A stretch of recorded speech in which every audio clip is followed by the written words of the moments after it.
Hi, എല്ലാവർക്കും നമസ്കാരം. അപ്പോൾ നമ്മൾ ചൈനീസ് നാഗരികതയെക്കുറിച്ചാണ് ഡിസ്കസ് ചെയ്തുകൊണ്ടിരിക്കുന്നത്. ഇന്ന് നമുക്ക് അതിൻ്റെ ഏറ്റവും ലാസ്റ്റ് യൂണിറ്റ് ആയിട്ടുള്ള ചൈനീസ് ലെഗസി എന്ന് പറയുന്ന ചാപ്റ്ററിലേക്ക് കിടക്കാം. ചൈനീസ് ലെഗസി എന്ന് പറയുന്ന ചാപ്റ്ററിൽ നമ്മൾ ഡിസ്കസ് ചെയ്യുന്നത് ചൈനയുടെ അക്കാലഘട്ടത്തിലുണ്ടായിട്ടുള്ള പ്രധാനപ്പെട്ട കണ്ടുപിടുത്തങ്ങൾ, മേജർ ആർട്ട്, ആർക്കിടെക്ചർ, അങ്ങനത്തെ കുറച്ച് കാര്യങ്ങളാണ് ചൈനീസ് ലെഗസി എന്ന് പറയുന്ന ചാപ്റ്ററിൽ നമുക്ക് ഡിസ്കസ് ചെയ്യാനുള്ളത്. അപ്പോൾ നമുക്ക് ആദ്യം ചൈനയുടെ ആർട്ടിനെ കുറിച്ച്, വിവിധ കാലഘട്ടങ്ങളിൽ ചൈനയുടെ ആർട്ട് വർക്കുകൾ എന്തൊക്കെയായിരുന്നു എന്ന് ഡിസ്കസ് ചെയ്യാൻ നോക്കാം. അപ്പം ചൈനക്കാരെ സംബന്ധിച്ചിടത്തോളം മരണാനന്തരം ശവകുടീരങ്ങൾ നിർമ്മിക്കുക എന്ന് പറയുന്നതിനോട് കൂടുതൽ താല്പര്യം ഉണ്ടായിരുന്നില്ല. ഒരു ടോംബ് നിർമ്മിക്കുക എന്ന് പറയുന്നത് അവരെ സംബന്ധിച്ചിടത്തോളം അത്ര പ്രാധാന്യമുള്ള കാര്യമായിരുന്നില്ല. അതിന് പകരം അവർ വിശ്വസിച്ചിരുന്നത് എന്താണെന്ന് വെച്ചിട്ടുണ്ടെങ്കിൽ മരണാനന്തരം ജീവിക്കാൻ വേണ്ടുന്ന ലക്ഷൂറിയസ് ലൈഫ്, അതല്ലെങ്കിൽ അടുത്തൊരു ജന്മത്തിൽ അവർക്ക് ലക്ഷൂറിയസ് ആയിട്ട് ജീവിക്കാൻ എന്തൊക്കെ സാധനങ്ങൾ ആ ഒരു ഏരിയയിൽ നിക്ഷേപിക്കാൻ പറ്റും അത് നിക്ഷേപിക്കുക എന്നുള്ളതായിരുന്നു അവർ ഫോളോ ചെയ്തിരുന്നത്. അപ്പോൾ അവർ കത്തിക്കുന്നതിൻ്റെ കൂടെ, ഈ ശവം കത്തിക്കുന്നതിനോട് കൂടെ, ഹ്യൂമൻ ബോഡി കത്തിക്കുന്നതിന് കൂടെ തന്നെ വെപ്പൺസ്, അതുപോലെ തന്നെ jades, musical instruments, bronze objects, ritual ആയിട്ടുള്ള കാര്യങ്ങൾ, വെസൽസ്, പിന്നെ ഒരുപാട് ആർക്കിടെക്ചർ ഫിഗേഴ്സ്, ഇതൊക്കെയാണ് അവർ ആ ഒരു ബോഡിയുടെ കത്തിക്കുന്നതിൻ്റെ കൂടെ അവർ വെച്ചിരുന്നത്. അപ്പോൾ അടുത്തൊരു ജന്മത്തിൽ കൂടുതൽ ലക്ഷറി ആയിട്ട് എങ്ങനെ ജീവിക്കുക എന്നതിനെ പറ്റിയിട്ടാണ് ചൈനീസ് ഒരു രീതിയിൽ ചിന്തിച്ചിരുന്നത്. അപ്പോൾ അതിന് വേണ്ടുന്ന സാധനങ്ങളാണ് അവർ കൂടുതലായിട്ടും നിർമ്മിക്കുകയും ചെയ്തിട്ടുണ്ടായിരുന്നത്. അപ്പോൾ നമുക്ക് ചൈനയുടെ ഒരു നിയോലത്തിക് കാലഘട്ടം, നിയോലത്തിക് പീപ്പിള് കൂടുതലായിട്ടും പോട്ടറികൾ നിർമ്മിച്ചിരുന്നത് നമ്മൾ പറഞ്ഞിരുന്നു. പോട്ടറി മേക്കേഴ്സ്, അവരൊരു പോട്ടറി മേക്കിങ്ങിൽ എക്സ്പേർട്സ് ആയിരുന്നു ചൈനീസ് എന്ന് പറയുന്നത്. മോസ്റ്റ് കോമൺ ആയിട്ട്, വളരെ കോമൺ ആയിട്ട് കാണുന്ന പോട്ടറി എന്ന് പറയുന്നത് ഗ്രേ കളർ പോട്ടറി ആയിരിക്കും. ഗ്രേ കളർ പോട്ടറി, മറ്റ് കളേഴ്സും ഉണ്ട്, എന്നാലും ഗ്രേ കളർ പോട്ടറി അവിടെ കോമൺ ആയിട്ട് കണ്ടുകിട്ടിയിട്ടുള്ള ഒന്നാണ്. പോട്ടറിയുടെ വർക്കിംഗ് എന്ന് പറഞ്ഞാൽ വളരെ പെർഫെക്റ്റ് ആയിട്ടുള്ള ഒരു പോട്ടറി മേക്കിംഗ് തന്നെ ചൈനയുടെ ഇതിൽ നിന്ന് നമുക്ക് കണ്ടെടുത്താൻ സാധിക്കും. ഡാർക്ക് റെഡ് കളറുള്ള പോട്ടറി ഉണ്ട്, ദെൻ നമ്മൾ ഗ്രേ കളറിൽ പറഞ്ഞു, ദെൻ ബ്ലാക്ക് പോട്ടറി ഉണ്ട്. ഈ ബ്ലാക്ക് പോട്ടറി ഉള്ള കൾച്ചറിനെ ബ്ലാക്ക് പോട്ടറി കൾച്ചർ എന്ന് തന്നെയാണ് അറിയപ്പെടുന്നത്. ബ്ലാക്ക് പോട്ടറി കൾച്ചർ, ബ്ലാക്ക് കളറിൽ പോട്ടേഴ്സ് നിർമ്മിക്കുന്നതിന്. ഈ ഒരു ബ്ലാക്ക് പോട്ടറി കൾച്ചർ കൂടുതലായിട്ടും കാണുന്ന സൈറ്റാണ് ലുങ്ഷാൻ എന്ന് പറയുന്ന സൈറ്റ്. എന്നാണ് ലുങ്ഷാൻ എന്ന് പറയുന്ന സൈറ്റ്. അത് ഷാൻടങ് എന്ന് പറയുന്ന സ്ഥലത്താണ് സ്ഥിതി ചെയ്യുന്നത്. ഈ ബ്ലാക്ക് പോട്ടറി കൾച്ചറുള്ള മറ്റ് സ്ഥലങ്ങളാണ് മഞ്ചൂരിയ, അതുപോലെ തന്നെ ഷാൻടുങ്, നോർത്തേൺ ഹൊനൻ, സദേൺ ഷാൻസി തുടങ്ങിയവയൊക്കെ ഈ കൾച്ചർ ബ്ലാക്ക് പോട്ടറി കൾച്ചറുള്ള സ്ഥലങ്ങളാണ്. ഇനി നിയോളിത്തിക് പീരീഡ് ആകുമ്പോൾ, ലേറ്റ് നിയോളിത്തിക്, ഏർലി നിയോളിത്തിക്കിന്റെ കാര്യം പറഞ്ഞു. ലേറ്റ് നിയോളിത്തിക് പീരീഡ് ആയിരിക്കുമ്പോൾ അവർ ജേഡ് കൊണ്ടുള്ള ഒബ്ജക്ട്സ് കൂടുതലായിട്ട് ഉപയോഗിക്കുന്നു. സിൽക്കും റിലേറ്റഡ് ആയിട്ടുള്ള ഒബ്ജക്ട്സ് ഉപയോഗിക്കുന്നതായിട്ട് കാണാൻ സാധിക്കും. ഇനി അടുത്തത് ഷാങ് പീരീഡ് എടുത്ത് നോക്കുമ്പോൾ, ഷാങ് വംശത്തിന്റെ കാലഘട്ടം നോക്കുമ്പോൾ ബ്രോൺസ് ഒബ്ജക്ട്സ് കൂടുതലായിട്ട് ഉപയോഗിച്ചിരുന്നതായിട്ട് നമുക്ക് കാണാൻ സാധിക്കും. ഈ ബ്രോൺസ് ഒബ്ജക്ട് എന്ന് വെച്ചിട്ടുണ്ടെങ്കിൽ ബ്രോൺസ് കൊണ്ട് ഉണ്ടാക്കുന്ന ഇൻസ്ട്രുമെന്റ്സ്, വെപ്പൺസ്, ഇതാണ് കൂടുതലായിട്ടുണ്ടാവും. റിലീജിയസ് ആയിട്ട് ഉണ്ടാക്കുന്ന കാര്യങ്ങൾ, റിലീജിയസ് ആയിട്ടുള്ള ഇൻസ്ട്രുമെന്റ്സ് ഉണ്ടാവും. ദെൻ വെപ്പൺസ് ഒക്കെ ഈ ബ്രോൺസിന്റെ അവരുണ്ടാക്കിയിരുന്നു. ഇതിനോടൊപ്പം തന്നെ ഷാങ് പീരീഡിൽ വൈൻ നിർമ്മിച്ച് സൂക്ഷിക്കാൻ വേണ്ടുന്ന വൈൻ നിർമ്മാണവും അതിനോട് ബന്ധപ്പെടുന്ന സൂക്ഷിക്കുന്ന വെസൽസും ഉണ്ടാക്കിയിരുന്നതായിട്ട് കാണാൻ സാധിക്കും. ഈ ഷാങ് പീരീഡിൽ തന്നെ ബ്രോൺസ് പേഴ്സണൽ ജ്വല്ലറികളൊക്കെ നിർമ്മിക്കുന്നതിന് വേണ്ടിയിട്ട്, ഈ പേഴ്സണൽ ആയിട്ടുള്ള കാര്യങ്ങൾക്ക് വേണ്ടിയിട്ട്, ഓർണമെന്റ്സിന് വേണ്ടിയിട്ടും ബ്രോൺസ് ഒബ്ജക്ട്സ് ഒക്കെ ഉപയോഗിച്ചിരുന്നു. ഇനി അടുത്തത് ചൗ പീരീഡിൽ എന്ന് പറയുമ്പോൾ ഷാങ് പീരീഡിന്റെ തന്നെ ഒരു കണ്ടിന്യൂവേഷൻ ആയിരുന്നു. ഷാങ് പീരീഡിൽ ഉണ്ടായിരുന്ന പല കാര്യങ്ങളും, പല രീതികളും തന്നെയാണ് ഈ ചൗ പീരീഡിലും നിലനിന്നിട്ടുണ്ടായിരുന്നത്. ചൗ പീരീഡിൽ ഇതിനോട് കൂടെ തന്നെ ഒരുപാട് മോട്ടീവ്സ്, ഷേപ്സ്, അതായത് ഒരുപാട് ഡിഫറെൻറ്റ് പാറ്റേൺസ്, അങ്ങനത്തെ കാര്യങ്ങളൊക്കെ അവർ ഇൻട്രൊഡ്യൂസ് ചെയ്തിട്ടുണ്ടായിരുന്നു. ബ്രോൺസിൽ തന്നെ ഡിഫറെൻറ്റ് പാറ്റേൺസ് വർക്കുകളൊക്കെ അവർ ഇൻട്രൊഡ്യൂസ് ചെയ്തിട്ടുണ്ടായിരുന്നു. ഈസ്റ്റേൺ ചൗ പീരീഡിന്റെ കാലത്ത് കുറച്ചും കൂടെ ഡെക്കറേറ്റീവ് ആയിട്ടുള്ള ടെക്നിക്സ്, അതായത് അലങ്കരിക്കുന്ന രീതിയിൽ വന്ന കുറേ മാറ്റങ്ങൾ കാണാൻ സാധിക്കും. ബ്രോൺസിലൊക്കെ ജേഡ് ഒബ്ജക്ട്സ്, അതിൻ്റെ സ്റ്റൈൽസിലൊക്കെ കുറച്ചും കൂടെ മാറ്റം വന്നിട്ടുണ്ടായിരുന്നു. പക്ഷെ അതൊക്കെ ഒരു കണ്ടിന്യൂഷൻ തന്നെയായിരുന്നു. ഉപയോഗിക്കുന്ന മെറ്റീരിയൽസ്, അതുപോലെ തന്നെ എന്തൊക്കെയാണ് ഉണ്ടാക്കിയിരുന്നത്, അതൊക്കെ ഏതാണ്ട് കോമൺ തന്നെയായിരുന്നു. പക്ഷെ കുറച്ചും കൂടെ ഡെക്കറേഷൻസ്, അങ്ങനത്തെ കാര്യങ്ങളൊക്കെ മാറ്റം വന്നിട്ടുണ്ട്. ദെൻ ഹാൻ വംശം, ഹാൻ ഡൈനസ്റ്റിൻ്റെ അടുത്ത് നോക്കുമ്പോൾ ഒരുപാട് ഫെസ്റ്റിവൽസും അങ്ങനത്തെ കാര്യങ്ങളൊക്കെ കൂടിയിട്ടുണ്ടായിരുന്നു ഹാൻ വംശത്തിൽ. ജേഡ് ഒബ്ജക്ട്സിന്റെ ഉപയോഗം കൂടുതൽ കാണാൻ സാധിക്കുമായിരുന്നു. ഈ കാലഘട്ടത്തിൽ ഹാൻ ഡൈനാസ്റ്റിയിൽ ഒരു ലക്ഷറിയസ് ആയിട്ടുള്ള ഒരു ഐറ്റം ആയിരുന്നു ബ്രോൺസ് മിറർ എന്ന് പറയുന്നത്. ബ്രോൺസ് കൊണ്ടുള്ള ബ്രോൺസ് മിറർ എന്ന് പറയുന്നത് അവരൊരു ലക്ഷറി ഐറ്റം ആയിരുന്നു. ഒരു ലക്ഷറിനെ കാണിക്കുന്ന ഒരു സിമ്പിൾ ആയിരുന്നു ഈ ബ്രോൺസ് കൊണ്ടുള്ള കണ്ണാടി, ബ്രോൺസ് മിറർ എന്ന് പറയുന്നത്. അത് ഹാൻ വംശത്തിന്റെ ഒരു പ്രത്യേകതയായിരുന്നു.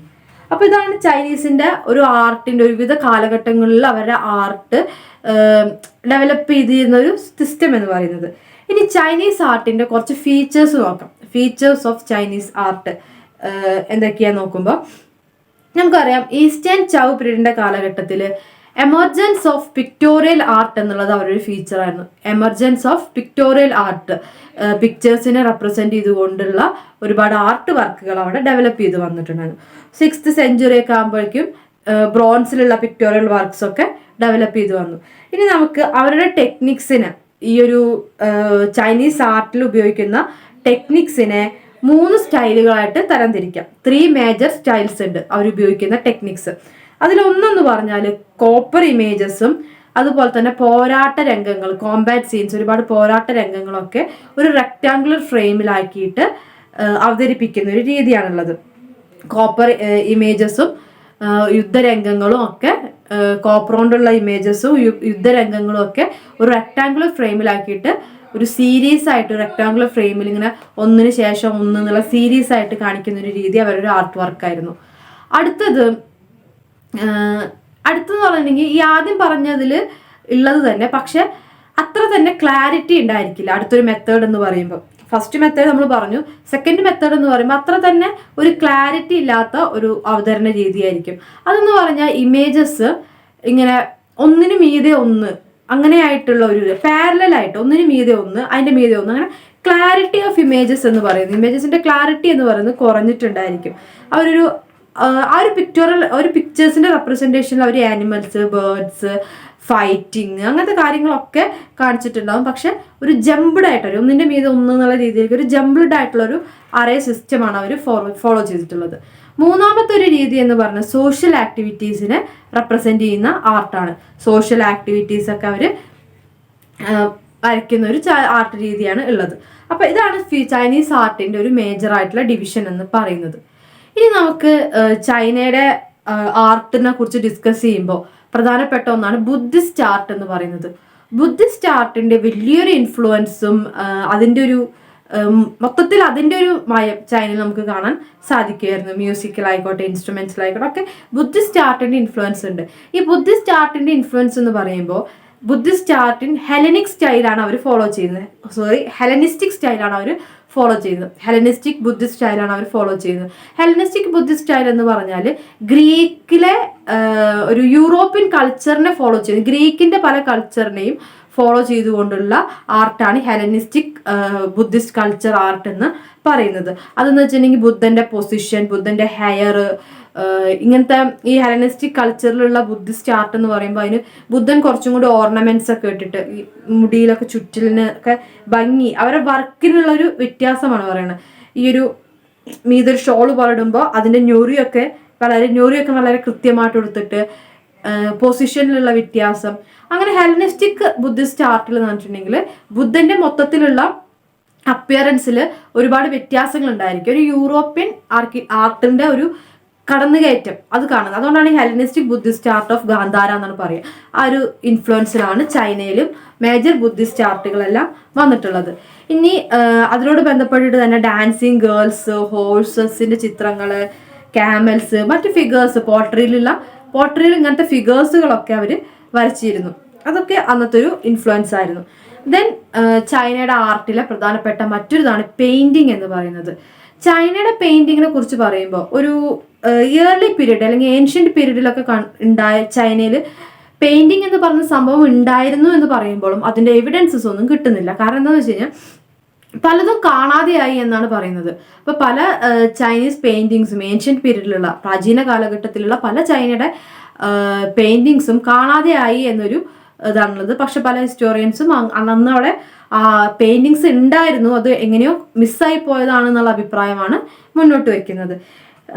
ചൈനയുടെ കിട്ടുന്നത് ഒരു ഹാൻ വംശം മുതൽക്കുള്ളതാണ്. ഹാൻ ഡൈനസ്റ്റിയുടെ മുതൽക്കാണ് പെയിന്റിങ്ങിന്റെ എവിഡൻസസ് കൂടുതലായിട്ട് കിട്ടുന്നത്. ഹാൻ വംശത്തിൽ ടോംബ് പെയിന്റിങ്സ് ആണ് കൂടുതൽ, ശവങ്ങളുടെ കല്ലറകളുടെ മേലേക്കുള്ള പെയിന്റിങ്സ് ആണ് കൂടുതലായിട്ടും കാണാൻ സാധിക്കുന്നത്. അതിൽ അവർ കൂടുതലായിട്ടും ഹ്യൂമൻ ഫിഗേഴ്സും നാച്ചുറൽ ലാൻഡ്സ്കേപ്സ്, മനുഷ്യന്റെ ഫിഗറും അതുപോലെ തന്നെ പ്രകൃതിനെയൊക്കെയാണ് കൂടുതലായിട്ടും വരച്ചിട്ടുള്ളതായിട്ട് കാണാൻ സാധിക്കുക. ദെൻ കൺഫ്യൂഷ്യസിന്റെ ഒരു വരവോട് കൂടിയിട്ടാണ് പുതിയ രീതിയിലുള്ള പെയിന്റിങ്സും കാര്യങ്ങളൊക്കെ വരുന്നത്. ദെൻ എന്നാലും അവരുടെ പെയിന്റിങ്സിൽ കോമൺ ആയിട്ടുള്ളത് ലാൻഡ്സ്കേപ്സ്, പ്രകൃതിയും മനുഷ്യനും തന്നെയായിരുന്നു കൂടുതലായിട്ട് അവർ വരച്ചിട്ടുണ്ടായിരുന്നു. ഇനി വരയ്ക്കാൻ വേണ്ടി പെയിന്റിങ്ങിന് വേണ്ടിയിട്ട് അവർ ബ്രഷസ് ഉപയോഗിച്ചിരുന്നു, അതിന് വേണ്ടിയിട്ടുള്ള മഷി ഉണ്ടായിരുന്നു, വാട്ടർ കളേഴ്സ് ഉപയോഗിച്ചിരുന്നു. വാട്ടർ കളേഴ്സ് ഉപയോഗിച്ചുള്ള വരകളൊക്കെ അവർക്ക് കാണാൻ സാധിക്കും. ഇനി ചൈനീസിന്റെ പെയിന്റിംഗ് എന്ന് പറയുന്നത് അതിന്റെ പീക്കിലെത്തുന്നത്, ഏറ്റവും ഉയർന്ന നിലവാരത്തിൽ ചൈനയുടെ പെയിന്റിംഗ് എത്തുന്നത് സോങ് ഡൈനാസ്റ്റിയുടെ കാലഘട്ടത്തിലാണ്. സോങ് ഡൈനാസ്റ്റിയുടെ കാലഘട്ടത്തിലാണ് പെയിന്റിംഗ് അറ്റ് പീക്കായിട്ട് നമുക്ക് കാണാൻ സാധിക്കുന്നത്. അപ്പൊ ഇതൊക്കെയാണ് ചൈനീസ് പെയിന്റിങ്ങിനെ കുറിച്ച് നമുക്ക് പറയാനുള്ളത്. ദെൻ കാലിഗ്രഫിനെ കുറിച്ച് പറയാം. കാലിഗ്രഫിനെ കുറിച്ച് പറയുമ്പോൾ സെക്യുലർ ആയിട്ടുള്ള പെയിന്റിങ് വളരെ പ്രാധാന്യം കൊടുത്തിരുന്ന ഒരു ജനതയായിരുന്നു അന്നത്തെ കാലത്തെ ചൈന എന്ന് പറയുന്നത്. ഒരു 400 CE ഒക്കെ ആയപ്പോൾ ഉയർന്നു വന്നിട്ടുള്ള ഒരു പ്രധാനപ്പെട്ട ഇതാണ് കു കൈ ഷി എന്ന് പറയുന്നത്. KUKICHIH, കു കൈ ഷിഹ്. അതെന്ന് പറഞ്ഞിട്ടുണ്ടെങ്കിൽ അന്നത്തെ ചൈനീസ് പെയിന്റിങ്ങിന്റെ ഒരു ഗ്രേറ്റ് ഫിഗർ ആയിട്ട് ഡെവലപ്പ് ചെയ്ത് വന്നിട്ടുള്ളതാണ്. ഗ്രേറ്റ് ഫിഗർ ആണ് കു കൈ ഷി എന്ന് പറയുന്നത്, അറിയപ്പെടുന്ന ഒരു ഗ്രേറ്റ് കാലിഗ്രഫി അല്ലെങ്കിൽ ഗ്രേറ്റ് ഫിഗർ തന്നെയായിരുന്നു ആ കാലഘട്ടത്തിൽ. ഒരു പ്രധാനപ്പെട്ട ഉയർന്നു വന്നിട്ടുള്ള ഒരു സംഭവം തന്നെയായിരുന്നു കു കൈ ഷി എന്ന് പറയുന്നത്. ഇതാണ് ചൈനയുടെ ആർട്ടിനെ കുറിച്ച് നമുക്ക് പറയാനുള്ളത്. അപ്പൊ ചൈനയുടെ പെയിന്റിങ്ങിനെ കുറിച്ച് നമ്മൾ പറഞ്ഞു, ബുദ്ധിസ്റ്റ് ആർട്ട് ഇൻഫ്ലുവൻസ് പറഞ്ഞു, വിവിധങ്ങളായിട്ടുള്ള വംശങ്ങളിൽ ഡെവലപ്പ് ചെയ്ത് വന്ന രീതി, ആർട്ട് എങ്ങനെയാണ് ഡെവലപ്പ് ചെയ്ത് വന്നത് നമ്മൾ ഡിസ്കസ് ചെയ്തു. ഇനി നമുക്ക് അടുത്തതായിട്ട് പറയാനുള്ളത് ചൈനയുടെ ആർക്കിടെക്ചറിനെ കുറിച്ചാണ്. ചൈനീസ് ആർക്കിടെക്ചറിനെ കുറിച്ച് പറയാം. ചൈനീസ് ആർക്കിടെക്ചറിനെ കുറിച്ച് പറയുമ്പോൾ അവരുടെ സിറ്റീസ് ഒക്കെ എന്ന് പറയുമ്പോൾ വേൾഡ് ടൗൺസ് ആൻഡ് സിറ്റീസ് ആണ് അവർക്ക് പ്രധാനമായിട്ട് ഉള്ളത്. ചൈനയിൽ മതിൽ കെട്ടി സംരക്ഷിക്കുന്ന ടൗൺസ് ആൻഡ് സിറ്റീസ് ആണ് ഉള്ളത്. ഈ സിറ്റീസിനെ തന്നെ നമുക്ക് രണ്ടായിട്ട് ഒരു ഡിവൈഡ് ചെയ്യാം. അതിനു മുമ്പ് സിറ്റീസ് ഒക്കെ ഫോം ചെയ്തിട്ടുണ്ടെങ്കിൽ ഗ്രിഡ് സിസ്റ്റം ഫോളോ ചെയ്തുകൊണ്ടാണ് ടൗൺസും സിറ്റീസ് ഒക്കെ നിർമ്മിച്ചിട്ടുള്ളത്. ഗ്രിഡ് സിസ്റ്റത്തിന്റെ മാതൃകയിലാണ്. ഇനി ഈ സിറ്റീസിനെ നമുക്ക് വിവിധ സെക്ഷനുകൾ അഥവാ വാർഡ്സ് ആയിട്ട് തിരിച്ചിരുന്നതായിട്ട് നമുക്ക് കാണാൻ സാധിക്കും. ഇതെല്ലാം മതിൽ കെട്ടി സംരക്ഷിച്ചിരുന്നു. ഇതിൽ ഗവൺമെന്റ് ഓഫീസേഴ്സ്, വെൽത്തി പേഴ്സൺസ്, വളരെ സമ്പന്നരായിട്ടുള്ള ആൾക്കാർ, ഈ അവിടുത്തെ ഗവൺമെന്റിന്റെ കീഴിൽ വരുന്ന ആൾക്കാർ, ഇവരൊക്കെ ജീവിച്ചിരുന്നത് ഒരു ഏരിയയിൽ, സാധാരണ ആൾക്കാരൊക്കെ ജീവിച്ചിരുന്നത് വേറൊരു ഏരിയ. അപ്പൊ ചൈനീസ് സെറ്റിൽമെന്റ് എന്ന് പറയുന്നത് എങ്ങനെയായിരുന്നു? വളരെ സമ്പന്നരായിട്ടുള്ള ആൾക്കാർക്ക് ഒരു ഏരിയ, പാവപ്പെട്ടവർക്ക് വേറൊരു ഏരിയ, അങ്ങനെയുള്ള ഒരു സോഷ്യൽ ക്ലാസിഫിക്കേഷൻ അവരുടെ ലിവിങ്ങിലും ഉണ്ടായിരുന്നു. അവർ ജീവിച്ചിരുന്ന സ്ഥലത്തും ഉണ്ടായിരുന്നു. വെൽത്തിയസ്റ്റ് ക്ലാസ് ഒരു സ്ഥലത്ത്, പൂർ ആയിട്ടുള്ള ആൾക്കാർ വേറൊരു സ്ഥലത്ത്, അങ്ങനത്തെ ഒരു സ്ട്രക്ചർ ആയിരുന്നു അവരുടെ ലൈഫ് എന്ന് പറയുന്നത്.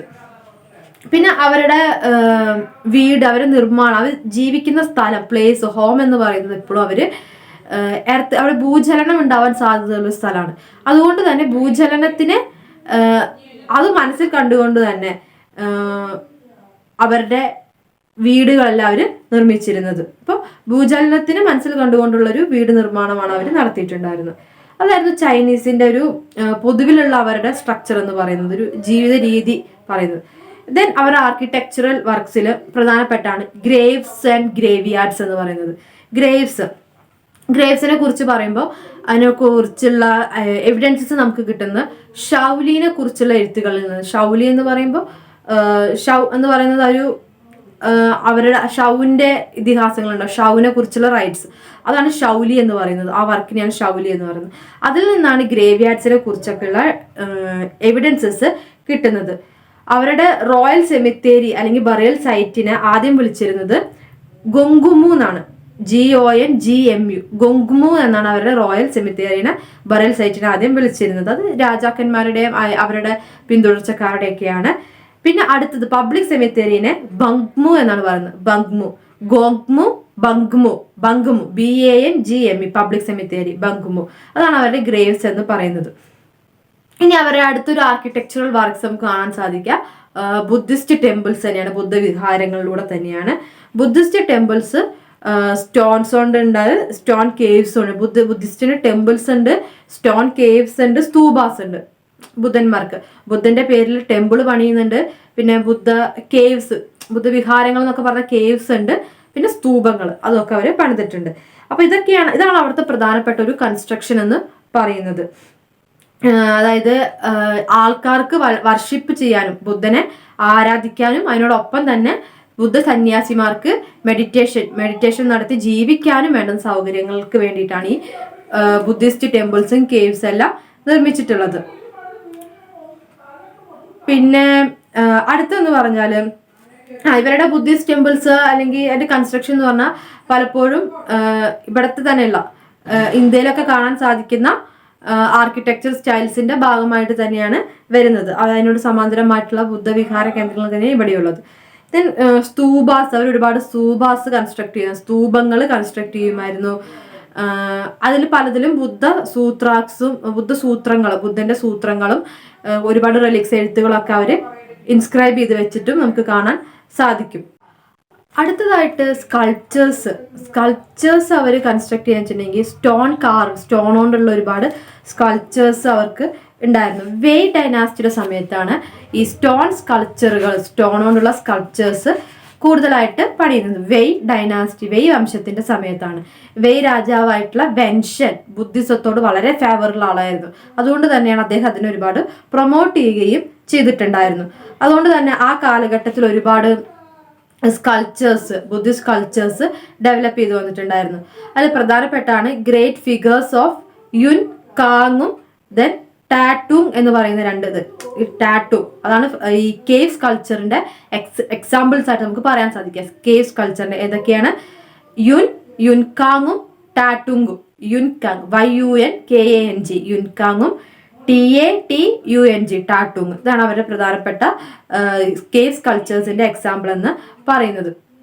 ഇനി നമുക്ക് ഈ സ്കൾപ്ചേഴ്സിലുള്ള ബുദ്ധിസ്റ്റ് ഫിഗേഴ്സ് എന്ന് പറയുന്നത് ബുദ്ധൻ ക്രോസ് ലെഗ്ഡ് ആയിട്ട് ഒരു കാലിന്റെ മീത് മറ്റൊരു കാല് കയറ്റി വെച്ചിട്ടിരിക്കുന്ന രീതിയിലുള്ള സ്കൾപ്ചേഴ്സ് ആണ് കാണാൻ സാധിക്കുക. ക്രോസ് ലെഗ്ഡ് ആയിട്ടുള്ള ബുദ്ധിസ്റ്റ് സ്കൾപ്ചേഴ്സ് ആണ് വെയ് ഡൈനാസ്റ്റിയുടെ സമയത്ത് പണിതിട്ടുള്ള സ്കൾപ്ചേഴ്സിൽ കാണാൻ സാധിക്കുക. ഇനി ഈ സമയത്തുള്ള ബുദ്ധിസ്റ്റ് സ്കൾപ്ചേഴ്സിനെ അറിയപ്പെടുന്നത് ക്രോട്ടോസ് ഓഫ് 1000 ബുദ്ധാസ് എന്നാണ്. എന്താണ്? ക്രോട്ടോസ് ഓഫ് ദി 1000 ബുദ്ധാസ് എന്നാണ് അറിയപ്പെടുന്നത്. അതാണ് കാലഘട്ടത്തിലെ സ്കൾപ്ചേഴ്സിനെ അറിയപ്പെട്ടിരുന്നത്. ഇനി ചൈനയുടെ ഏറ്റവും അറിയപ്പെടുന്ന ഒരു ആർക്കിടെക്ചർ വർക്ക് എന്ന് പറഞ്ഞാൽ അതേതാണ്? നമുക്ക് വളരെ സിമ്പിൾ ആയിട്ട് പറയാൻ പറ്റും, വൻമതിൽ, the great wall of China നിർമ്മിച്ചിട്ടുള്ള വൻമതിൽ ഏറ്റവും പ്രധാനപ്പെട്ട ചൈനയുടെ ഒരു ആർക്കിടെക്ചറൽ വർക്കാണ് അതെന്ന് പറഞ്ഞ്. ചൈനീസ് ആർക്കിടെക്ചറിനെ ലോകത്തിന്റെ മുന്നിൽ അടയാളപ്പെടുത്തിയിട്ടുള്ള ഒരു വർക്കാണ് ദ ഗ്രേറ്റ് വാൾ എന്ന് പറയുന്നത്. അതെന്ന് പറഞ്ഞാൽ അവർ നിർമ്മിക്കുന്നത് ചൈന എന്ന് പറയുന്ന അന്നത്തെ പ്രദേശത്തിന്, ഏൻഷ്യൻ ചൈനയെ പുറത്തു നിന്നുള്ള അറ്റാക്കിൽ നിന്ന് മോചിപ്പിക്കാൻ വേണ്ടിയിട്ട് അവർ പണിതിട്ടുള്ളതാണ് ഈ ഗ്രേറ്റ് വാൾ എന്ന് പറയുന്നത്. പുറത്തു നിന്നുള്ള ബാർബേറിയൻസ് മംഗോളിയൻസിന്റെ ഒക്കെ അറ്റാക്കിൽ നിന്ന് രക്ഷിക്കാൻ വേണ്ടിയിട്ട് ചൈനയുടെ കാർഷിക രംഗവും മറ്റ് ചൈന ജീവിതം തന്നെ രക്ഷിക്കാൻ വേണ്ടി, എക്കോണമിനെ രക്ഷിക്കാൻ വേണ്ടിയിട്ടാണ് പേടിച്ചിട്ട് പണിതൊരു സംഭവമാണ് വൻമതിൽ എന്ന് പറയുന്നത്. അതിന് നേതൃത്വം നൽകുന്നത് എംപറർ ആയിട്ടുള്ള ഷീ ഹുവാങ്ഡി കിൻ ഡൈനാസിറ്റി, കിൻ വംശത്തിലെ ഷീ ഹുവാദിയാണ് അതിന് നേതൃത്വം നൽകുന്നത്.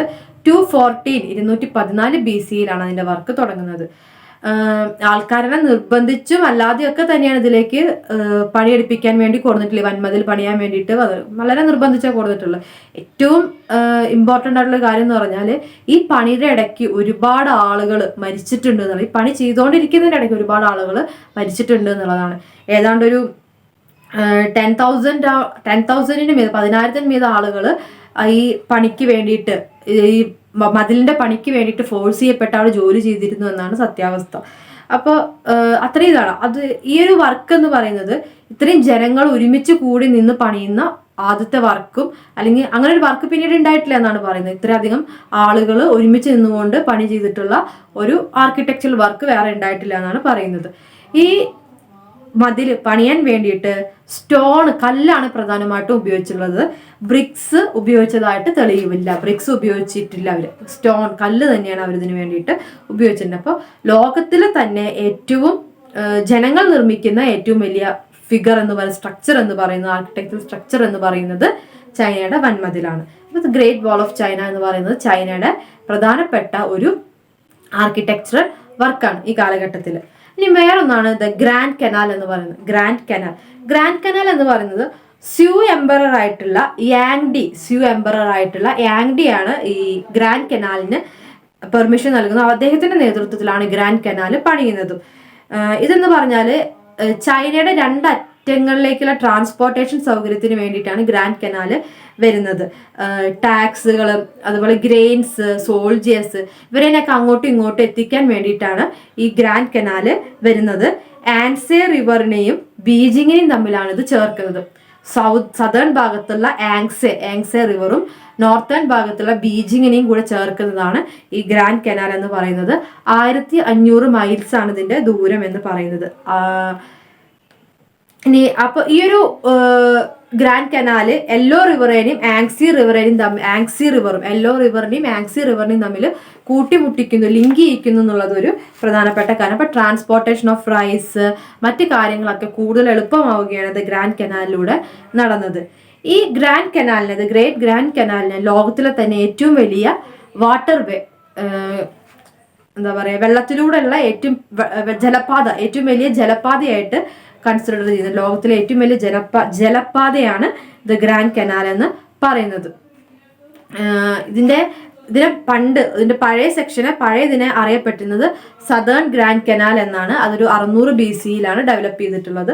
പിന്നീട് ഗ്രാൻഡ് കനാലായിട്ട് മാറുകയാണ് ചെയ്യുന്നത്. അപ്പൊ ഇത്രയാണ് ചൈനയുടെ ആർക്കിടെക്ചർ എന്ന് പറയുന്നത്. അപ്പൊ നമ്മൾ ചൈനയുടെ ആർട്ടും ആർക്കിടെക്ചറും ആണ് ഡിസ്കസ് ചെയ്തത്. ഇനി നമുക്ക് അടുത്തതായിട്ട് ഡിസ്കസ് ചെയ്യാനുള്ളത് ചൈനീസ് പോട്ടറി ആണ്. ചൈനയുടെ പോട്ടറി മേക്കിംഗ് ഒരു ഇമ്പോർട്ടൻ്റ് ആയിട്ടാണെന്ന് പറഞ്ഞു. ചൈനീസ് പോട്ടറിയാണ് നമുക്കിനി ഡിസ്കസ് ചെയ്യാനുള്ളത്. വളരെ പ്രാചീനമായി നിലനിൽക്കുന്ന ഒരു ആർട്ട് വർക്കാണ് പോട്ടറി മേക്കിംഗ് എന്ന് പറയുന്നത്.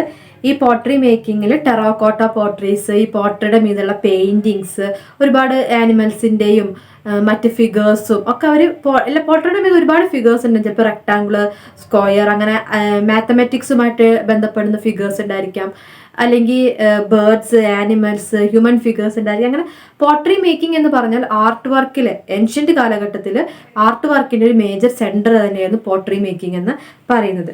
അപ്പം ഈ പോട്ടറി മേക്കിങ്ങിന് വേണ്ടി ചൈനീസ് ഒരു പോട്ടേഴ്സ് വീല് ഡെവലപ്പ് ചെയ്തതായിട്ട് നമുക്ക് കാണാൻ സാധിക്കും. Potter's wheel. ദെൻ പോട്ടറിയുടെ മ്യൂസിക്കിനെ കുറിച്ച് മ്യൂസിക് എന്ന് പറയുമ്പോൾ ചൈനയിൽ മ്യൂസിക്കിന് വലിയ പ്രാധാന്യം കൊടുത്തിരുന്നു. പക്ഷെ ചൈനയുടെ മ്യൂസിക്കുമായി റിലേറ്റ് ചെയ്തിട്ടുള്ള പല വർക്കുകളായിക്കോട്ടെ അല്ലാതെ മിസ് ചെയ്തിട്ടുള്ള സിറ്റുവേഷനാണ് ഉള്ളത്. ചൗ വംശത്തിന്റെ സമയത്താണ് ആർട്ടും മ്യൂസിക്കും അതിന്റെ ഫ്ലറിഷ് ചെയ്തിട്ടുള്ള, ഏറ്റവും കൂടുതൽ വികസിച്ചിട്ടുള്ള ഒരു കാലഘട്ടം എന്ന് പറയുന്നത് അതാണ്. ചൈനയുടെ മ്യൂസിക്കിനായിട്ട് റിലേറ്റ് ചെയ്തിട്ടുള്ള ഒരു ബുക്കാണ് ദ ബുക്ക് ഓഫ് പോയട്രി, ഷിജിങ് എന്നറിയപ്പെടുന്ന ബുക്ക് ഓഫ് പോയട്രി. അതിലൊരുപാട് കോട്ട് പോയറ്റ്സ്, രാജകവിതകളൊക്കെ കാണാൻ സാധിക്കും. പക്ഷെ അത് പലതും മിസ്സായി പോയിട്ടുണ്ട്.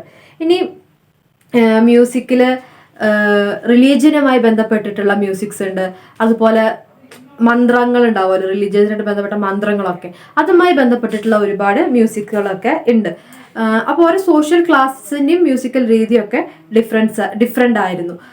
സിംഗിങ്, ഡാൻസിങ് ഇതിനൊക്കെ പ്രാധാന്യം നൽകുന്ന ഒരു ജനത തന്നെയായിരുന്നു ചൈന എന്ന് പറയുന്നത്. ചൗ വംശത്തിൻ്റെ സമയത്ത് കിട്ടിയിട്ടുള്ള ഒരു എന്താ പറയുക മ്യൂസിക്കുമായി ബന്ധപ്പെട്ടുള്ള ഒന്നാണ് മർക്യൂസ് ഇ സിംഗിൻ്റെ മർക്യൂസ് MARQUIS മർക്യൂസ് ZENG 433 BC-യിലാണ്. അദ്ദേഹത്തിന്റെ ടോംബിൽ നിന്ന് ഒരുപാട് മ്യൂസിക്കുമായി റിലേറ്റ് ചെയ്തിട്ടുള്ള ഇമ്പോർട്ടൻ്റ് ആയിട്ടുള്ള എവിഡൻസസ് കിട്ടുന്നുണ്ട്. അദ്ദേഹത്തിന്റെ കല്ലറയുമായി ബന്ധപ്പെട്ടിട്ട് ഒരുപാട് എവിഡൻസസ് കിട്ടുന്നുണ്ട്. അതുപോലെ തന്നെ ഹ്യൂബൈ പ്രൊവിൻസിലാണ് ഈ ടോംബ് കണ്ടെത്തിയത്. ഹൂബൈ HUBEI ഹ്യൂബൈ പ്രൊവിൻസിലാണ് ഈ ചൗ വംശത്തിൽപ്പെടുന്ന മാർക്യൂസ് ഈഷെങ്ങിന്റെ ടോംബ് കണ്ടെത്തുന്നത്. അപ്പൊ അതാണ് മ്യൂസിക്കിനെ കുറിച്ചുള്ള എവിഡൻസസ് വളരെ കുറച്ചാണെങ്കിലും അവിടെ മ്യൂസിക് നിലനിന്നിരുന്നു എന്ന് പറയാൻ പാകത്തിനുള്ള എവിഡൻസസ് ലഭിക്കുന്നുണ്ട്. അതാണ് ചൈനയുടെ മ്യൂസിക്കിനാണ്. ഇനി മ്യൂസിക്കൽ ഇൻസ്ട്രുമെന്റ്സ്, അവരുടെ പ്രധാനപ്പെട്ട മ്യൂസിക്കൽ ഇൻസ്ട്രുമെന്റ്സ് ആണ് സിത്താർ, സ്റ്റോൺ ചിംസ്, പാൻ പൈപ്സ് എന്നൊക്കെ പറയുന്നത്. സിത്താർ നമ്മൾ പിന്നെയും കേട്ടിട്ടുണ്ട്, സ്ട്രിങ്ഡ് ആയിട്ടുള്ള ഒരു ഇൻസ്ട്രുമെന്റ് ആണ്, സ്ട്രിങ് ഉപയോഗിച്ച് വായിക്കുന്ന ഒരു ഇൻസ്ട്രുമെന്റ് ആണ്. പാൻ പൈപ്പ് എന്ന് പറഞ്ഞാൽ അത് ബാംബൂസ് കൂട്ടി യോജിപ്പിച്ചുകൊണ്ടുള്ള, ബാംബു കൊണ്ട് ഉണ്ടാക്കുന്ന, മുള കൊണ്ട് ഉണ്ടാക്കുന്ന ഒരു പൈപ്പാണ്. അതും ഒരു വിൻഡ്, കാറ്റുമായിട്ട് ബന്ധപ്പെടുമ്പോൾ ശബ്ദം വരുന്ന ഒരു ഇൻസ്ട്രുമെന്റ് ആണ്. സത്യം പറഞ്ഞാൽ പാൻ പൈപ്പ് എന്താണെന്നോ സ്റ്റോൺ ചിംസ് എന്താണെന്നോ കൃത്യമായിട്ട് അറിയില്ല, അതെന്താണെന്ന് മനസ്സിലായിട്ടില്ല. രണ്ട് ഇൻസ്ട്രുമെന്റ്സ് ഉണ്ടായിരുന്നു തന്നെയുള്ളൂ, എനിക്ക് കൃത്യമായിട്ട് അത് മനസ്സിലായിട്ടില്ല. അപ്പോൾ നിങ്ങൾക്ക് എവിടെയെങ്കിലും അതിനെക്കുറിച്ച് കിട്ടുകയാണെങ്കിൽ ജസ്റ്റ് ഒന്ന് നോക്കിയിരിക്കും, നല്ലതായിരിക്കും. അപ്പോൾ അതൊക്കെ അവിടെ പ്രധാനപ്പെട്ട മ്യൂസിക്കൽ ഇൻസ്ട്രുമെന്റ്സ് ആണ്. ദെൻ ഇനി അടുത്തത് ചൈനയുടെ സയൻസ് ആൻഡ് ടെക്നോളജി. ചൈനയുടെ സയൻസ് ആൻഡ് ടെക്നോളജി നമ്മൾ ഏറ്റവും കൂടുതൽ മനസ്സിലാക്കേണ്ട ഒരു സംഭവമാണ്. നമ്മൾ ഇന്നത്തെ സമൂഹത്തിൽ പലതും പഠിക്കുമ്പോൾ വെസ്റ്റേൺ റിലേറ്റഡ് ആയിട്ട് അല്ലെങ്കിൽ യൂറോപ്പിനായിട്ട് ബന്ധപ്പെടുത്തിക്കൊണ്ടാണ് പല ഇൻവെൻഷൻസും പല കണ്ടുപിടുത്തങ്ങളും പഠിക്കുന്നത്. നമുക്കറിയാം, പ്രിന്റിംഗ് മെഷീൻ കണ്ടുപിടിച്ചതൊക്കെ എല്ലാതും ഒക്കെ യൂറോപ്പുമായിട്ട് ബന്ധപ്പെട്ടിട്ടുള്ളതാണ്. പക്ഷെ ഇതിൻ്റെയൊക്കെ ആദ്യത്തെ വേർഷൻ എന്ന് പറയുന്നത് പലപ്പോഴും ചൈനയിൽ നിന്നും അല്ലെങ്കിൽ നമ്മുടെ ഏഷ്യൻ സൊസൈറ്റിയിൽ നിന്നാണ് വന്നു പോയിട്ടുള്ളത്. അപ്പം ചൈനയിൽ നിന്ന് ഒരുപാട് സയൻസുമായി ബന്ധപ്പെടുന്ന ടെക്നോളജീസ് വന്നിട്ടുണ്ട്. അത് നമ്മൾ ഇമ്പോർട്ടൻ്റ് ആയിട്ട്, science and technology of China നമ്മൾ ഇമ്പോർട്ടൻ്റ് ആയിട്ട് മനസ്സിലാക്കേണ്ട ഒരു വിഷയമാണ്. അതിൽ നമുക്ക് ഏറ്റവും പ്രധാനമായിട്ട് ആദ്യം പറയുമ്പോൾ കോൺസ്റ്റലേഷൻ, സ്റ്റാർസ്, ഗാലക്സി തുടങ്ങിയവനെ കുറിച്ച് പഠിക്കാൻ വേണ്ടിയിട്ട് അവർ ശ്രമിച്ചിട്ടുണ്ടായിരുന്നു എന്ന് പറയുന്നുണ്ട്. ദെൻ ഇമ്പോർട്ടൻ്റ് ആയിട്ടുള്ള ചൈനയുടെ ഒരു ടെക്നോളജി കണ്ടുപിടുത്തമായിരുന്നു പേപ്പറും പ്രിന്റിങ്ങും എന്ന് പറയുന്നത്. അതൊന്നും ഇപ്പോൾ ചൈനയുടെ പേരിൽ അറിയപ്പെടുന്നതല്ല. Invention of paper and printing എന്ന് പറയുന്നത് ചൈനയുടെ പേരിലല്ല. പേപ്പർ ഇപ്പോഴും ചൈനയുടെ പേരാണ്, പ്രിന്റിംഗ് ഒക്കെ യൂറോപ്പുകാരുടെ പേരിൽ അറിയപ്പെടുന്നതാണ്. പക്ഷെ പേപ്പർ ആൻഡ് പ്രിന്റിങ്ങിന്റെ തുടക്കം എന്ന് പറയുന്നത് ചൈനയിൽ നിന്നായിരുന്നു. ചൈനയിൽ പേപ്പറിന്റെ ഫസ്റ്റ് എന്ന് പറയുന്നത് സിൽക്കിലാണ് അവർ പേപ്പർ രൂപേണ എഴുതി തുടങ്ങുന്നത്. സിൽക്ക് റാക്സിലാണ് അവർ ആദ്യമായിട്ട് എഴുതി തുടങ്ങുന്നത്. അതിനുശേഷം വുഡൻ, ബാംബു, ഹെമ്പ്, മൾബറി തുടങ്ങിയവയിലൊക്കെ അവർ ഈ എഴുത്ത് എന്ന് പറയുന്ന സംഭവം കൊണ്ടു തുടങ്ങി. ഇനി പേപ്പർ മേക്കിംഗ് ചൈനയിൽ വരുന്നത് കെ ലൂൻ എന്ന് പറഞ്ഞ ആളാണ് അത് ഐഡന്റിഫൈ ചെയ്യുന്നത്. പേപ്പർ മേക്കിംഗ് ഐഡന്റിഫൈ ചെയ്യുന്നത് അല്ലെങ്കിൽ കണ്ടുപിടിക്കുന്നത് കെയ്ലൂൻ, CAILUN, സെയ്ലൂൺ അല്ലെങ്കിൽ കെയ്ലൂൺ, അങ്ങനെ സെയ്ലൂൺ എന്നായിരിക്കും അധികം പ്രൊനൗൺസ് ചെയ്ത് തോന്നുന്നുണ്ട്. സെയ്ലൂൺ ആണ് അത് കണ്ടുപിടിക്കുന്നത്. 105 BC, 105 AC-യിലാണ് അത് കണ്ടുപിടിക്കുന്നത്. ഹോ ടി എന്ന് പറയുന്ന എംപറർക്ക് ഈ കെയ്ലൂൻ അത് ഗിഫ്റ്റായിട്ട് നൽകുകയാണ്. സെയ്ലൂൺ എന്ന് പറഞ്ഞാൽ കണ്ടുപിടിച്ചതെന്ന് പറഞ്ഞല്ലോ പേപ്പർ മേക്കിംഗ്. ഈ സെയ്ലൂൻ അന്നുണ്ടായിരുന്ന എംപറർ ആയിട്ടുള്ള ഹോട്ടിക്ക് ഈ പേപ്പർ ഗിഫ്റ്റായിട്ട് നൽകിക്കൊണ്ടാണ് ഇത് അറിയപ്പെടുന്നത്. ഇനി പ്രിന്റിംഗ് എന്ന് പറയുന്ന ടെക്നോളജിയും ഇവർ ഈ കാലഘട്ടത്തിൽ തന്നെ ഡെവലപ്പ് ചെയ്തിരുന്നതായിട്ട് പറയുന്നുണ്ട്. പേപ്പറിൽ ഇവർ പല സിമ്പിൾസും പ്രിന്റ് ചെയ്തിരുന്നു. അതിന് വേണ്ടിയിട്ട് ഒരു ഇങ്ക് ഉപയോഗിച്ചിരുന്നു. വുഡില്, അതുപോലെ തന്നെ പേപ്പറിൽ, സിൽക്കിലൊക്കെ ഈ പ്രിന്റിങ് ബ്ലോക്ക് ആയിട്ട് പ്രിന്റ് ചെയ്യുന്ന ഒരു ടെക്നോളജി ഇവർ ഡെവലപ്പ് ചെയ്ത് വന്നിട്ടുണ്ടായിരുന്നു. ഇനി മറ്റൊന്നാണ് വെതർ കുക്ക് എന്ന് പറയുന്നത്. അപ്പോൾ പേപ്പർ ആൻഡ് പ്രിന്റിങ് അവരുടെ ടെക്നോളജി ആയിരുന്നു. മറ്റേതാണ് വെതർ കോക്ക് എന്ന് പറയുന്നത്. വെതർ കോക്ക് എന്ന് പറയുന്നത്.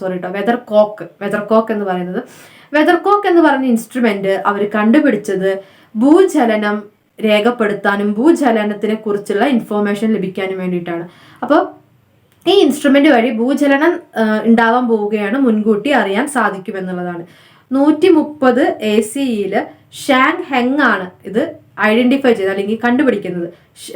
ZHANGHENG ഷാങ് ഹെങ് ആണ് 130 CE AC-യിൽ ഈ ഒരു ഇൻസ്ട്രുമെന്റ്, വെതർ കോക്ക് എന്ന് പറഞ്ഞ ഇൻസ്ട്രുമെന്റ് കണ്ടുപിടിക്കുന്നത്. അദ്ദേഹം അന്ന് അസ്ട്രോളജിയുടെ ഡയറക്ടറായിട്ടാണ് വർക്ക് ചെയ്യുന്നത്. ഹാൻ വംശത്തിലെ രാജസദസ്സിൽ ഈ അസ്ട്രോളജിയുടെ ഡയറക്ടറായിട്ടാണ് അദ്ദേഹം പ്രവർത്തിച്ചിരുന്നത്. ഈ ഇൻസ്ട്രുമെന്റ് മുഖാന്തരം ഭൂചലനം ഉണ്ടാകാൻ പോവുകയാണെങ്കിൽ മുന്നറിയിപ്പ് ലഭിക്കുന്ന ഒരു സ്ഥിതി ഉണ്ടായിരുന്നു. അടുത്തതാണ് മാഗ്നറ്റിക് കോമ്പസ് അഥവാ വടക്കുനോക്കി യന്ത്രം.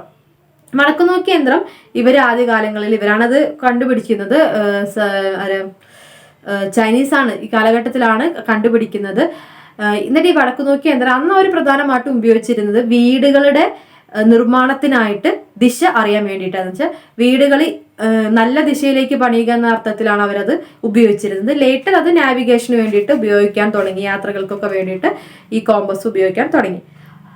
നെക്സ്റ്റ് ഒരു ഇതാണ് സ്റ്റേൺ പോസ്റ്റ് റഡർ എന്ന് പറയുന്നത്. സ്റ്റേൺ പോസ്റ്റ് റഡർ എന്ന് പറയുന്നത് ഈ വെസൽസിന്റെ ഒക്കെ സ്റ്റിയറിംഗ് ആണ് പറയുന്നത്. സ്റ്റിയറിംഗിന് വേണ്ടിയിട്ട് ഉപയോഗിക്കുന്നതാണ്. സ്റ്റിയറിംഗ് ഓഫ് ലാർജ് വെസൽസ് ആണ് സ്റ്റേൺ പോസ്റ്റ് റഡർ എന്ന് പറയുന്നത്.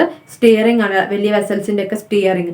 അത് കണ്ടുപിടിക്കുന്നത് 205 BCE ടു 220 ACE കാലഘട്ടത്തിനുള്ളിലാണ്. അടുത്തത് അവരുടെ മെഡിസിൻ ആണ്. അപ്പോൾ സയൻസ് ആൻഡ് ടെക്നോളജിക്കൽ ആയിട്ടുള്ള കാര്യങ്ങൾ നമ്മൾ ഡിസ്കസ് ചെയ്ത്. സയൻസ് എന്ന് പറയുമ്പോൾ മെഡിസിൻ എന്ന് പറയുമ്പോൾ അവര് നമ്മൾ എല്ലായിടത്തും ഉപയോഗിച്ചിരുന്ന പോലെ തന്നെ ചെടികളാണ് പ്രധാനമായിട്ടും. ഹെബ്സിലൂടെയാണ് അവർ മെഡിസിൻസ് ഉണ്ടാക്കിയിരുന്നത്. പിന്നെ ചൈനീസ് ജനതയ്ക്ക് ഒരു പ്രോപ്പർ ആയിട്ടുള്ള ഡയറ്റ് ഉണ്ടായിരുന്നു. ഒരു ഡയറ്റ് മെയിൻറ്റെയിൻ ചെയ്ത് പോകുമായിരുന്നു. ആ ഡയറ്റിലൂടെ അവർ ഒരു ഹെൽത്തി ആയിട്ടുള്ള ബോഡി മെയിൻറ്റെയിൻ ചെയ്യാൻ ശ്രമിച്ചിരുന്നു. ഇനി ചൈനയ്ക്ക് ഒരു വാസ്റ്റ് എൻസൈക്ലോപീഡിയ ഉണ്ട് ഈ മെഡിസിൻസിനെ കുറിച്ച്, ഡിസീസസിന്റെ ലക്ഷണങ്ങളെ കുറിച്ച് ഇതൊക്കെ പറയുന്ന ഒരു വലിയൊരു എൻസൈക്ലോപീഡിക് ആയിട്ടുള്ള വിവരം അറിയുന്ന പുസ്തകം അവർക്ക് ഉണ്ടായിരുന്നു. അപ്പം അതുവഴിയാണ് അവർ പലതും അറിഞ്ഞിരുന്നത്. ദെൻ ചൈനയുടെ വിശ്വാസപ്രകാരം, അവിടുത്തെ മെഡിക്കൽ വിശ്വാസപ്രകാരം, പ്രാചീന കാലത്തെയാണ് പറയുന്നത്, മെഡിക്കൽ ആയിട്ടുള്ള ആൾക്കാരുടെ വൈദ്യന്മാരുടെ വിശ്വാസപ്രകാരം മനുഷ്യ ശരീരം നിർമ്മിച്ചിട്ടുള്ളത് 5 എലമെന്റ്സിലൂടെയാണ്. 5 എലമെന്റ്സ്, 5 എലമെന്റ്സ് ഉണ്ട്. Fire, water, metal, wood and earth. തീയുണ്ട്, അഗ്നി, ജലം, മെറ്റൽ എന്താ പറയാ, കിട്ടുന്നില്ല, മെറ്റൽ, പിന്നെ വുഡ് തടി, ദെൻ എർത്ത് ഭൂമി. ഇത്രയും കാര്യങ്ങൾ കൊണ്ടാണ് മനുഷ്യ ശരീരം നിർമ്മിച്ചിരിക്കുക എന്നാണ് അവർ വിശ്വസിച്ചിരുന്നത്. ഇതിന്റെ പ്രോപ്പർ ആയിട്ടുള്ള ഈ എലമെന്റ്സ് എല്ലാം പ്രോപ്പർ ആയിട്ട് ശരീരത്തിൽ അടങ്ങിയെങ്കിൽ മാത്രമേ ഒരു ഹെൽത്തി ബോഡി ഉണ്ടാവുള്ളൂ എന്നാണ് അവർ വിശ്വസിച്ചിരുന്നത്. ദെൻ ഈ ഹെർബ്സ്, എന്താ പറയുക, മെഡിസിനൽ ഹെർബ്സ് ഉണ്ടല്ലോ, ഔഷധ ചെടികൾ.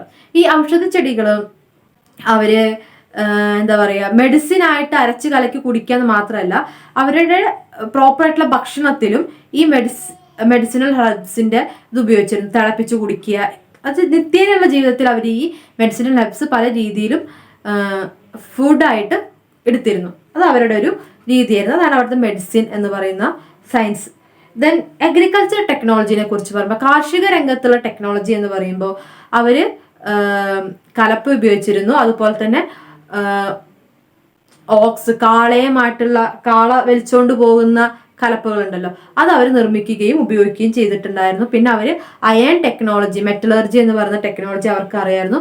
അപ്പോൾ ഇരുമ്പുമായിട്ട് ബന്ധപ്പെട്ട ടെക്നോളജി അവർ 300 BCE കാലഘട്ടത്തിൽ തന്നെ നിർമ്മിച്ചിട്ടുണ്ട്. അപ്പോൾ ഈ അഗ്രികൾച്ചറുമായി ബന്ധപ്പെട്ട ഒരുപാട് ആയുധങ്ങളെല്ലാം അവർ കാർഷിക രംഗത്തിന് വേണ്ടിയിട്ട് ഉപയോഗിച്ചിരുന്നു, അവർ ഉണ്ടാക്കി എടുത്തിരുന്നു. അതാണ് ഉള്ളത്. ദെൻ മിലിറ്ററി ടെക്നോളജി, മിലിറ്ററിയുമായി ബന്ധപ്പെട്ടുകൊണ്ട് അവർ ഗൺ പൗഡർ നിർമ്മിച്ചിരുന്നു. ചൈന ഇൻവെന്റഡ് അല്ലെങ്കിൽ China used gun powder in 8th century ACE, 8ാം നൂറ്റാണ്ട് ACEയിൽ തന്നെ ഗൺ പൗഡർ ഇവർ ഉപയോഗിച്ചിരുന്നു. അപ്പോൾ ഫയർ വർക്സിന്, അതുപോലെ വെപ്പൺസിന്, ആയുധങ്ങൾക്ക് തീ ഉണ്ടാക്കാനൊക്കെ ഗൺ പൗഡർ ഇവർ ഉപയോഗിച്ചിരുന്നതായിട്ട് കണക്കാക്കുന്നുണ്ട്. പിന്നെ മിലിറ്ററിക്ക് വേണ്ടിയിട്ട് ചൈനയുടെ വാള് എന്ന് പറഞ്ഞാൽ ബ്രോൺസ് കൊണ്ട് ഉണ്ടാക്കിയിട്ടുള്ള, ബ്രോൺസ് മെയ്ഡ് ആയിട്ടുള്ള ചൈനയുടെ വാളുകളെല്ലാം ഉണ്ടായിരുന്നു. അപ്പോൾ ഇതാണ് അവരുടെ മിലിറ്ററി ടെക്നോളജി എന്ന് പറയുമ്പോൾ. ടെക്നോളജിക്കൽ സയൻസ് ആൻഡ് ടെക്നോളജിയിൽ ഇത്രയും കാര്യങ്ങളാണ് അവർക്ക് മേന്മയായിട്ട് ഉണ്ടായിരുന്നത്. ദെൻ ചൈനയുടെ ഏൻഷ്യന്റ് ചൈനയുടെ ട്രേഡ് എന്തായിരുന്നു വെച്ചാൽ, ട്രേഡിനെ കുറിച്ച് പറയുമ്പോൾ ചൈനനെ നമ്മൾ അറിയപ്പെടുന്നത് ചൈന ടു യൂറോപ്പ് ഒരു സിൽക്ക് പാത, സിൽക്ക് റൂട്ട് എന്നൊക്കെയാണ് അറിയപ്പെട്ടിരുന്നത്. അവരുടെ ട്രേഡിങ്ങിന് സിൽക്ക് റൂട്ട് എന്ന് അറിയപ്പെടുന്നത്. അപ്പൊ ട്രേഡില് സിൽക്ക് എന്ന് പറയുന്ന ആ ഒരു വസ്തു, ട്രേഡ് ചൈന അത്ര ഇമ്പോർട്ടൻസ് ഉണ്ട്. അപ്പൊ ട്രേഡിനെ കുറിച്ച് നമ്മൾ ആദ്യം ആലോചിച്ചാൽ മതി. ചൈന എന്ന് പറയുമ്പോൾ ട്രേഡിന്റെ കാര്യത്തിൽ പണ്ട് കാലത്ത് സിൽക്ക് അവരെ പ്രധാനപ്പെട്ട ഒരു ട്രേഡിങ് മെറ്റീരിയൽ ആയിരുന്നു സിൽക്ക് എന്ന് പറയുന്നത്. സിൽക്ക് ട്രേഡ് റൂട്ടും അവർ നിർമ്മിച്ചിട്ടുണ്ടായിരുന്നു. ഈ സിൽക്കിന് എവിടെയൊക്കെ ഡിമാൻഡ് ഉണ്ട്? ഇങ്ങേ അറ്റത്ത് കിടക്കുന്ന ചൈനയ്ക്ക് അങ്ങേയറ്റത്ത് കിടക്കുന്ന യൂറോപ്പിൽ സിൽക്കിന് അത്രയും മാർക്കറ്റ് ഉണ്ടായിരുന്നു. ഈ സിൽക്ക് ട്രേഡ് ചൈന റോമുമായിട്ടുള്ള ബന്ധം വരെ ഉണ്ട്. ഇതിന്റെ ഒരു മീഡിയേറ്റേഴ്സ് ആയിട്ട് നിൽക്കുന്ന ഒരു റീജിയൻ ആണ് ഇന്ത്യ. പിന്നെ ഇവിടുന്ന് അങ്ങോട്ട് പോകുമ്പോഴുള്ള മാക്രൻ കോസ്റ്റ് അങ്ങനെയൊക്കെ പറഞ്ഞിട്ടുള്ള റീജിയൻസ് ഒക്കെ ഉണ്ട്. അപ്പൊ ചൈനയുടെ പ്രധാനപ്പെട്ട ട്രേഡ് എന്ന് പറഞ്ഞാൽ സിൽക്കുമായിട്ട് ബന്ധപ്പെട്ട് ആലോചിക്കുക. ഇത് നമുക്ക് ഡിസ്കസ് ചെയ്യുമ്പോൾ യുവാൻ വംശത്തിന്റെ ഡൈനാസ്റ്റിയുടെ സമയത്താണ് ചൈനയുടെ ഈ ഒരു ട്രേഡ് ഡെവലപ്പ് ചെയ്ത് കൂടുതൽ ഫ്ലറിഷ് ചെയ്യുന്നത് എന്നാണ് പറയുന്നത്. പണ്ട് കാലം മുതൽക്കേ ചൈന ട്രേഡിൽ വളരെ എഫിഷ്യന്റ് ആയിട്ടുള്ള ഒരു രാജ്യമായിരുന്നു. മെർച്ചൻസിന് വളരെ ഫ്രീ ആയിട്ട് ട്രേഡ് ചെയ്യാൻ സാധിക്കും. ഭരണാധികാരികളുടെ ഒരു വലിയ ഇൻഫ്ലുവൻസ് ചൈനയിൽ അന്നുണ്ടായിരുന്നില്ല. ഫ്രീ ടു ട്രേഡ് ആയിരുന്നു മെർച്ചൻസിന്. അപ്പോൾ അതുകൊണ്ട് തന്നെ ഈ സിൽക്ക് റൂട്ട് എന്ന് പറയുന്നത് മെർച്ചൻസിന്റെ കയ്യിലായിരുന്നു. ട്രേഡ് എന്ന് പറയുന്ന സിൽക്ക് റൂട്ട് എന്ന് പറയുന്നത് മെർച്ചൻസിന്റെ കയ്യിലായിരുന്നു. ഇനി ഈ സീരീസ് ഓഫ് ട്രേഡ് റൂട്ട്സ് ഉണ്ടായിരുന്നു. സിൽക്ക് റൂട്ട് എന്ന് പറയുന്നുണ്ടായിരുന്നു. ചൈനയുടെ ഒരു പ്രധാന പ്രത്യേകത ലക്ഷൂറിയസ് ഐറ്റംസ് ആയിരുന്നു അവർ ഇമ്പോർട്ട് ചെയ്തിട്ട് അല്ലെങ്കിൽ എക്സ്പോർട്ട് ചെയ്തിരുന്നു, അവർ ഉപയോഗിച്ചിരുന്നത്. ലക്ഷൂറിയസ് ആയിട്ട് ഒരു ലക്ഷൂറിയസ് ജീവിതമായിരുന്നു അന്നും ചൈനയ്ക്ക് ഉണ്ടായിരുന്നത്. അവർ എക്സ്പോർട്ട് ചെയ്തിരുന്ന, അവർ കയറ്റി അയച്ചിരുന്ന പ്രധാനപ്പെട്ട ലക്ഷറി ഗുഡ്സ് ആണ് സിൽക്ക്, സ്പൈസസ്, ടീ, അങ്ങനത്തെ സാധനങ്ങളൊക്കെയാണ് അവർ കൊണ്ടുപോകുന്നത്. അപ്പോൾ കൂടുതൽ വില ലഭിക്കുന്ന അല്ലെങ്കിൽ കൂടുതൽ ലക്ഷറി ആയിട്ട് അന്നത്തെ സമൂഹത്തിൽ ഉണ്ടായിരുന്ന സാധനങ്ങളാണ് ഇവർ എക്സ്പോർട്ട് ചെയ്തിരുന്നത്. അതിനോടൊപ്പം തന്നെ അവർ ഇമ്പോർട്ട് ചെയ്തിട്ടായാലും അല്ലാതെയും ക്യാരി ചെയ്തിരുന്നതും ട്രാൻസ്പോർട്ടേഷൻ ഉപയോഗിച്ചൊക്കെ എക്സ്പെൻസീവ് ആയിട്ടാണ് അവർ മുന്നോട്ട് പോയിട്ടുണ്ടായിരുന്നത്. ഷാങ് എംപയറിന്റെ കാലത്താണ് ചൈന ഏഷ്യയിലേക്കും യൂറോപ്പിലേക്കും മറ്റ് സ്ഥലങ്ങളിലേക്കൊക്കെ സിൽക്ക് കൂടുതലായിട്ട് എക്സ്പോർട്ട് ചെയ്യാൻ തുടങ്ങിയത്. അതുകൊണ്ട് തന്നെ ചൈനേനെ ഷാങ് എംപയറിന്റെ കാലം മുതൽക്ക്, ഷാങ് വംശത്തിന്റെ കാലം മുതൽക്ക് സിൽക്കിന്റെ നാട്, എന്താ പറയുക, ലാൻഡ് ഓഫ് സിൽക്ക്, സിൽക്കിന്റെ നാട് എന്നാണ് അറിയപ്പെടുന്നത്. പട്ടിന്റെ നാട്, സിൽക്കിന്റെ നാട് എന്നാണ് അറിയപ്പെട്ടിട്ടുള്ളത്. പിന്നെ അവര് ഈ ചൈനീസ് അന്ന് കോയിൻസ്, സിൽവർ കോയിൻസ് ഉപയോഗിച്ചിരുന്നു. ഈ സിൽവർ കോയിൻസ് വ്യാപാരത്തിനായിട്ട് അവർ ഉപയോഗിക്കുമ്പോൾ കത്തി, അങ്ങനത്തെ കുറെ സാധനങ്ങളുടെ ആകൃതിയിലാക്കിയിട്ടാണ് ഈ സിൽവർ കോയിൻസ് ചൈനീസ് അന്ന് ഇതിനുവേണ്ടി ഉപയോഗിച്ചിരുന്നത്, ട്രേഡിന് വേണ്ടി ഉപയോഗിച്ചിരുന്നത്. അതിൻ്റെ കൂടെ തന്നെ ബ്രോൺസ് കോയിൻസും അവർ ഉപയോഗിച്ചിരുന്നു. ചൈനീസ് ബ്രോൺസ് കോയിൻസും ഉപയോഗിച്ചിരുന്നു. ഇനി ചൈനയുടെ ഒരു ചിലപ്പോൾ കെട്ടുകഥയായിരിക്കാം, അല്ലെങ്കിൽ ശരിക്കും ഉള്ളതായിരിക്കാം.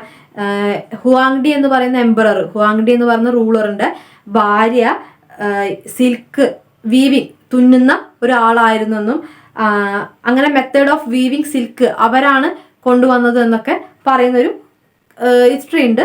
മേ ബി ഹിസ്റ്ററി സത്യമായിരിക്കാം, അറിയില്ല, കൃത്യമായിട്ട് അറിയില്ല.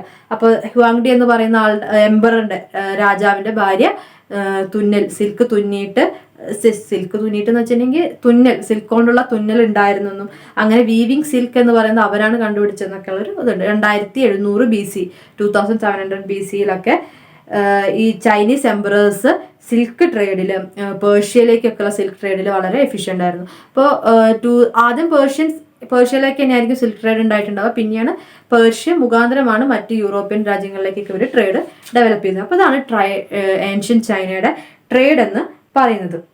അപ്പോൾ നമ്മൾ ഇത്രയും ചൈനീസ് സിവിലൈസേഷനെ കുറിച്ച് ഡിസ്കസ് ചെയ്തതിൽ ചൈനയുടെ ലെഗസി എന്ന് പറഞ്ഞ ചാപ്റ്ററിൽ നിന്ന് നമുക്ക് എന്ത് മനസ്സിലാക്കാൻ പറ്റും? Major science and technology inventions അടക്കം ഒരുപാട് കാര്യങ്ങൾ ചൈനീസ് സിവിലൈസേഷന്റെ ഭാഗമായിട്ട് ഈ സൊസൈറ്റിക്ക് ലഭിച്ചിട്ടുണ്ട്, നമ്മുടെ പൊതുവെയുള്ള സൊസൈറ്റിക്ക് ലഭിച്ചിട്ടുണ്ട്. സിൽക്ക് റോഡ് തുടങ്ങിയ ഒരുപാട് ട്രേഡുമായി ബന്ധപ്പെട്ടിട്ടൊക്കെ വെസ്റ്റേൺ സൊസൈറ്റീസിന് പലതും പരിചയപ്പെടുത്തി കൊടുക്കുന്നത് ഈ ഒരു ചൈനീസിലാണെന്ന് നമുക്ക് മനസ്സിലാക്കാം. അപ്പോൾ വെസ്റ്റേൺ സൊസൈറ്റീസ് പിന്നീട് ഡെവലപ്പ് ചെയ്തെടുത്തിട്ടുള്ള പല സയൻസ് ആൻഡ് ടെക്നോളജിയും ആർട്ട് വർക്കും ഒക്കെ ചൈന മുഖാന്തരമുള്ളതായിരുന്നു നമുക്ക് പറയാൻ സാധിക്കും. ദെൻ ഇന്നത്തെ ഫോളോ ചെയ്യുന്ന സിവിൽ സർവീസ് എക്സാമിനേഷൻ സിസ്റ്റം എല്ലാം ചൈന അന്ന് തന്നെ ഫോളോ ചെയ്തിട്ടുണ്ടായിരുന്നു. ഗവൺമെന്റ് ഓഫീസേഴ്സിനൊക്കെ തിരഞ്ഞെടുക്കാൻ വേണ്ടിയിട്ട് അവർ എക്സാമിനേഷൻ നടത്തിയിരുന്നതായിട്ടെല്ലാം അറിവ് ലഭിക്കുന്നുണ്ട്. അപ്പം ചൈനയുടെ ഈ ഒരു സിവിലൈസേഷൻ എന്ന് പറയുന്നത് പല രീതിയിൽ ലോകത്തിന് തന്നെ ബെനിഫിഷ്യൽ ആയിട്ടുള്ള ഒന്നാണ്. അതാണ് ചൈനീസ് സിവിലൈസേഷന്റെ പ്രത്യേകതയും ഇമ്പോർട്ടൻസും എന്ന് പറയുന്നത്. ഇത്രയാണ് നമുക്ക് ചൈനീസ് സിവിലൈസേഷനെ കുറിച്ച് ഡിസ്കസ് ചെയ്യാനുള്ളത്. ചൈനീസ് സിവിലൈസേഷന്റെ വിവിധങ്ങളായിട്ടുള്ള വംശങ്ങളെ കുറിച്ച് നമ്മൾ ഡിസ്കസ് ചെയ്തു. ദെൻ ചൈനീസ് സിവിലൈസേഷന്റെ റിലീജിയനെ കുറിച്ച് ഡിസ്കസ് ചെയ്തു. വിവിധങ്ങളായിട്ടുള്ള ഫിലോസഫീസ്, റൈറ്റിങ്സ്, ലിറ്ററേച്ചർ, ഇത് കാര്യങ്ങൾ, പിന്നെ ചൈനയുടെ science and technology, art, architecture തുടങ്ങിയ കാര്യങ്ങളൊക്കെ നമ്മൾ ഡിസ്കസ് ചെയ്തിട്ടുണ്ട്. ഇത്രയാണ് ചൈനീസ് സിവിലൈസേഷൻ എന്ന് പറഞ്ഞാൽ. Thank you.